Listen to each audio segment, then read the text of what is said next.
Thanks for the introduction.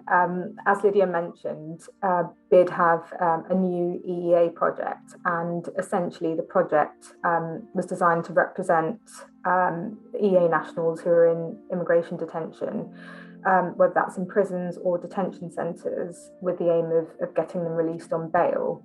But we also had the aim of ensuring that the Home Office was complying with the withdrawal agreement and facilitating access for those in immigration detention to the EU settlement scheme was a fundamental part of that. And whilst we did focus primarily on getting people released as soon as possible, we recognised that an application for the EU settlement scheme was extremely important, particularly because it was always our position that an application under the EU settlement scheme was a barrier to removal.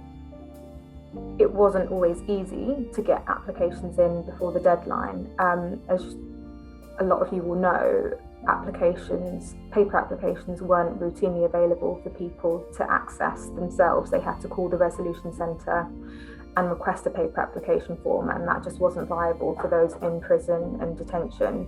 Around 2 weeks before the deadline, the Home Office made paper application forms available online, so there was just a sort of mad rush to get paper application forms sent out to our clients in prison so that they could put applications in before the deadline. What was shocking to us was that our clients, some of them who had applied for the EU settlement scheme,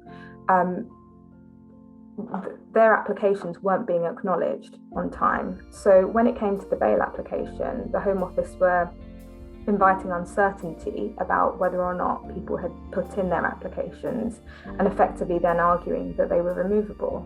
So they were saying, oh, we've got no evidence that you've submitted an EUSS application, therefore it's our position that you can be removed within a reasonable period of time.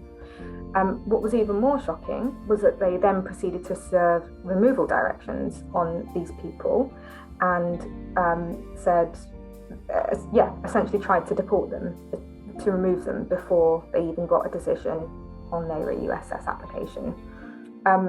What then had to happen was that we had to make referrals to public law solicitors to prevent their removals, primarily on the basis that they had their EU settlement scheme applications pending, and the removals were cancelled accordingly. In terms of our work at the moment, we are still trying to support our clients with applying for the EU settlement scheme late. The Home Office have conceded that where people are in prison, that would constitute reasonable grounds for making a late application. And the problem with that is they're using that to essentially say that the EUSS is still accessible for people in prisons, that they can apply once they're released, and everything's going to be fine. But that doesn't take into account the fact that people are removable prior to them making the application in the first place. So because of barriers to accessing the forms and making the application, it may well be the case that people aren't able to make the applications, and then they're subject to removal proceedings. So that's the issue that we're contending with at the moment.